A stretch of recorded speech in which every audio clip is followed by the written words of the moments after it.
ദൈവനാമത്തിന് മഹത്വം ഉണ്ടാകട്ടെ. വെളിപ്പാട് പുസ്തകം 3-ാം അധ്യായം 20-ാമത്തെ വാക്യമാണ് ഇന്ന് നമ്മൾ പഠനത്തിന് വിധേയമാക്കുന്നത്. ആ വാക്യം ഞാൻ വായിക്കുന്നു. ഞാൻ വാതിൽക്കൽ നിന്ന് മുട്ടുന്നു.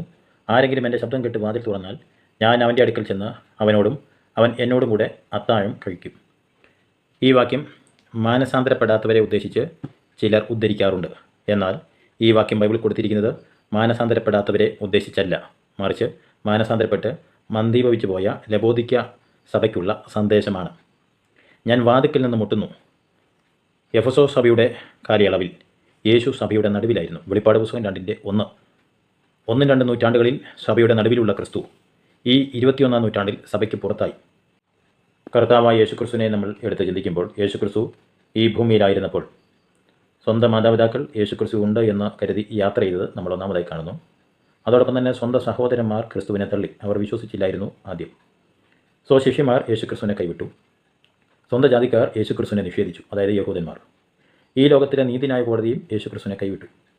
ഞാൻ ഇവനിൽ ഒരു കുറ്റവും കാണുന്നില്ല എന്ന് പറഞ്ഞവർ തന്നെ യേശുക്രിസ്തുവിനെ ക്രൂശിക്കാനായിട്ട് ഏൽപ്പിച്ചു. ഇപ്പോൾ ഇവിടെ, അതായത് വെളിപ്പാട് പുസ്തകം 3:20, സഭയുടെ നടുവിൽ ഉണ്ടാകേണ്ട ക്രിസ്തു സഭയിൽ നിന്ന് പുറന്തള്ളപ്പെട്ടു എന്നാണ് മനസ്സിലാക്കുന്നത്. ക്രിസ്തു എങ്ങനെയാണ് പുറത്തു പോയത്? ക്രിസ്തു തനിയെ പുറത്തു പോയതാണോ? ഒരിക്കലുമല്ല. മറിച്ച് അവൻ്റെ ശരീരമായ സഭയിലേക്ക് ലോകമയത്വം എന്ന് വെച്ചാൽ ദിവ്യാഗ്രഹം, സ്ഥാനമോഹം, അങ്ങനെ അനവധി പാപങ്ങൾ ഒന്നിനു പുറകെ ഒന്നായി സഭയിലേക്ക് വന്നുകൂടി. തലയായി ക്രിസ്തു പുറത്തായി. തലയില്ലെങ്കിൽ ജീവനില്ല എന്ന സത്യം ശരീരമായ സഭ മറന്നു പോകരുത്.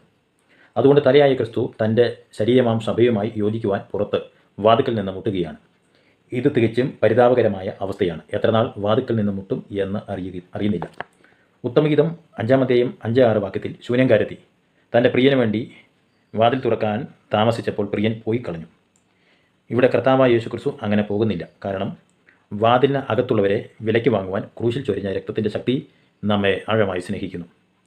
ലൂക്കോസ് എഴുതിയ സുവിശേഷം 12:35-36 വാക്യത്തിൽ നിങ്ങളുടെ അരകെട്ടിയും ഇങ്ങനെ അനവധി കാര്യങ്ങൾ പറഞ്ഞ് നിങ്ങൾ തുല്യരായിരിപ്പിൻ എന്ന് നമ്മൾ വായിക്കുന്നു.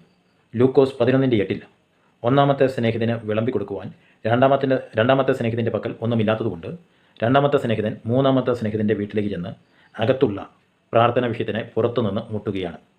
അപ്പോസ്തല പ്രവർത്തികൾ 12:13-16 വാക്യങ്ങൾ സഭ ശ്രദ്ധയോടുകൂടി തടവിൽ കിടക്കുന്ന പത്രോസിന് വേണ്ടി പ്രാർത്ഥിക്കുകയാണ്. പ്രാർത്ഥനയ്ക്ക് മറുപടി നിന്ന് പുറത്ത് മുട്ടുന്നതാണ് 16-ാമത്തെ വാക്യത്തിൽ നമ്മൾ കാണുന്നത്. ആദ്യത്തെ പ്രാർത്ഥന പുറത്തു നിന്നാണെങ്കിൽ രണ്ടാമത്തെ പ്രാർത്ഥന അകത്തു നിന്നാണ്. ആദ്യത്തെ പ്രാർത്ഥനയ്ക്ക് ഒരു വ്യക്തി മാത്രമുള്ളപ്പോൾ രണ്ടാമത്തെ പ്രാർത്ഥനയിൽ ഒരുപറ്റം ആളുകളുണ്ട്. ആദ്യത്തെ പ്രാർത്ഥനയ്ക്ക് ഉത്തരം അകത്താണെങ്കിൽ രണ്ടാമത്തെ പ്രാർത്ഥനയ്ക്ക് ഉത്തരം പുറത്താണ്. ആദ്യത്തെ പ്രാർത്ഥന കേവലം അപ്പത്തിന് വേണ്ടിയാണെങ്കിൽ രണ്ടാമത്തെ പ്രാർത്ഥന ആത്മാവിന് വേണ്ടിയാണ്. ഒന്നാമത്തെ പ്രാർത്ഥിക്കുന്ന വ്യക്തി വാതിക്കൽ മുട്ടുകയാണെങ്കിൽ രണ്ടാമത്തെ പ്രാർത്ഥന വിഷയം വന്ന് വാതിക്കൽ മുട്ടുന്നു, അതായത് പത്രോസ് വാതിക്കൽ നിന്ന് മുട്ടുന്നു. വെളിപ്പാട് പുസ്തകം 3:20 അകത്തും പുറത്തും ഉള്ളവർക്ക് മറുപടി കൊടുക്കാൻ ശക്തനായ കർത്താവായ ക്രിസ്തു പുറത്തുനിന്ന് മുട്ടുകയാണ്. യോഹന്നാൻ 10:9 ഞാൻ വാതിലാകുന്നു എന്ന് അരുളി ചെയ്ത ക്രിസ്തു മനുഷ്യഹൃദയമായ വാതിക്കൽ നിന്ന് മുട്ടുകയാണ്. യേശുക്രിസ്തു ഒരു മാന്യനായ വ്യക്തിയാണ്. അവൻ വാതിക്കൽ നിന്ന് മുട്ടുക മാത്രമേ ചെയ്യുന്നുള്ളൂ. യേശുക്രിസ്തുവിന് വേണമെങ്കിൽ ഹൃദയത്തിൻ്റെ വാതിൽ തുറക്കാതെയോ അകത്ത് കയറാം. തെളിവ് മത്തായി 27:60. ഉത്തമഗീതത്തിൽ പറയുന്നത് പോലെ ശൂന്യംകാരത്തി വാതിൽ തുറക്കുവാൻ താമസിച്ചപ്പോൾ പ്രിയൻ പോയി കളഞ്ഞു.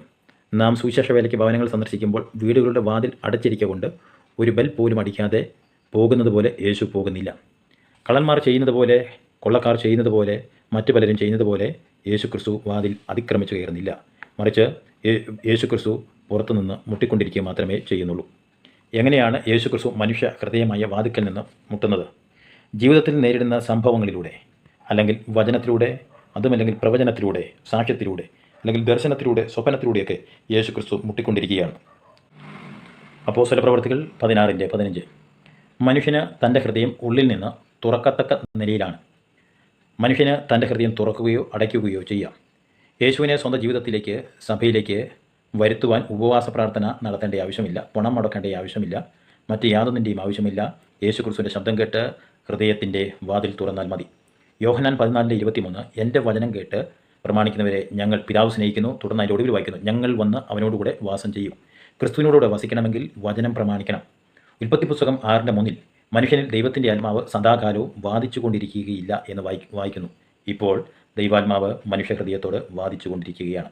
ഹൃദയമാകുന്ന വാതിൽ തുറന്നില്ല എങ്കിൽ ക്രിസ്തു സ്വർഗരാജ്യത്തിൻ്റെ വാതിൽ അടയ്ക്കും. പിന്നെ വിളക്കിൽ എണ്ണയെടുക്കാത്ത സ്ത്രീകളെപ്പോലെ കർത്താവെ ഞങ്ങൾക്ക് വേണ്ടി തുറക്കണമേ എന്ന് പറഞ്ഞാൽ ക്രിസ്തു തുറക്കുകയില്ല.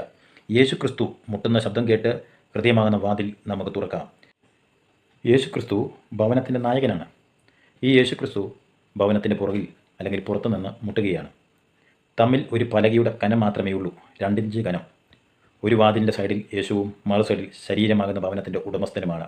ശബ്ദം കേട്ട് വാതിൽ തുറന്നാൽ തമ്മിൽ കണ്ടുമുട്ടുകയും കൂട്ടുമുട്ടുകയും ചെയ്യും. മാത്രമല്ല, അവൻ എന്നോടും ഞാൻ അവനോടും കൂടെ അത്താഴം കഴിക്കുകയും ചെയ്യും. ഇവിടെ അത്താഴം കഴിക്കുക എന്ന് ഒരു വാക്ക് കാണുന്നു. ഗ്രീക്കുകാർക്ക് ഒരു ദിവസം 3 പ്രധാന ഭക്ഷണമാണ് ഉള്ളത്. പ്രഭാതത്തിൽ വളരെ ലളിതമായ ഭക്ഷണമായിരിക്കും. ഉച്ചയ്ക്കത്തെ ഭക്ഷണം കുറച്ചും കൂടെ വിപുലമായിരിക്കും. ഇത് ജോലി സ്ഥലത്ത് വെച്ചോ മറ്റ് എവിടെയെങ്കിലും വെച്ചോ ആയിരിക്കും ഭക്ഷിക്കുന്നത്. മുഖ്യ ഭക്ഷണം അത്താഴമാണ്. തിരക്ക് കൂടാതെ മതി വരുവോളം ഭവനത്തിൽ സ്വൈര്യമായിരുന്ന് ഭക്ഷിക്കും. ഈ അത്താഴത്തിലേക്കാണ് മുഖ്യ അതിഥികളെ പ്രധാനമായും ക്ഷണിക്കാറ്. ആതിഥേയനും അതിഥിയും ഒരുമിച്ച് ഭക്ഷിക്കുന്നത് കൂട്ടായ്മയുടെ ചിഹ്നമാണ്. അത്താഴം കഴിഞ്ഞാൽ പിന്നെ വിശ്രമമാണ്.